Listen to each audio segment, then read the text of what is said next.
Welcome to Wireless Visionaries. In the previous video, we talked about how we can have a more directive beam and how we can change the orientation of the beam using phase shifters. So in this video, we will see how we can have more control over the beam and why we need more control over the beam. And this is because our objective is not to make a directive beam and steer the beam, but we care about the signal we have received. So particularly how much signal we get compared to the noise and interference. And these interference can come from the nearby devices or from the reflecting surfaces or the devices that operates in a nearby bands. So now let's assume that this is the pattern that we have obtained for the 8 element isotropic antenna. Potentially the main lobe is pointed towards the signal and we assume the interference is coming from the other directions. Now these side lobes have much lesser gain than the main lobe, but still the interference coming from the other directions will significantly impact the received signal.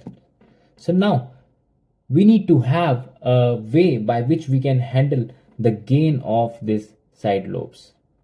So the one way is to reduce the gain of these side lobes.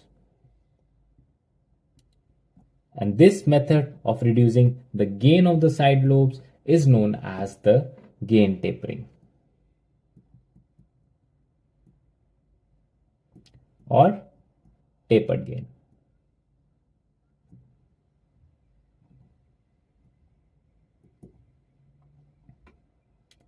So now this is the uniform pattern which we obtained for the 8 element antenna, and we fed the same signal to each of the antenna with a similar power. So now what if we want to change the gain of the outside elements? For example, the first element and the last element, if we decreases the gain of these elements, the side lobes will get diminished. And when the gain of these two elements approaches 0, this pattern converges to the 6 element antenna pattern. However, we can also choose random gain for each of the antenna elements. So when we choose random gain, the side lobes may even grow, and this can be much worse than what we have for the case of uniform gain. So therefore, we need to have an accurate way by which we can use gain tapering.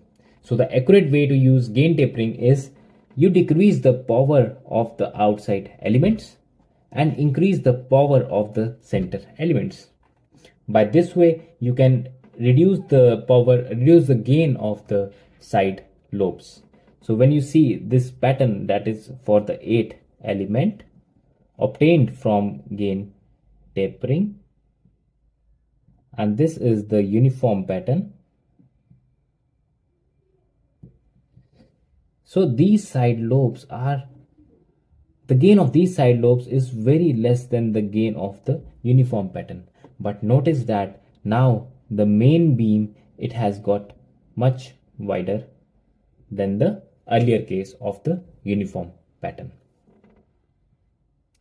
Choosing these combinations of gain and phase to each element is very powerful for beamforming.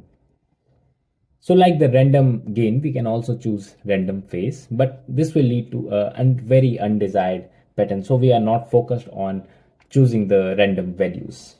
So these combination of the gain and the phase, they are defined by the weight vector. So this is the illustration of the weight vector, which is given by the matrix, which is given in the matrix form.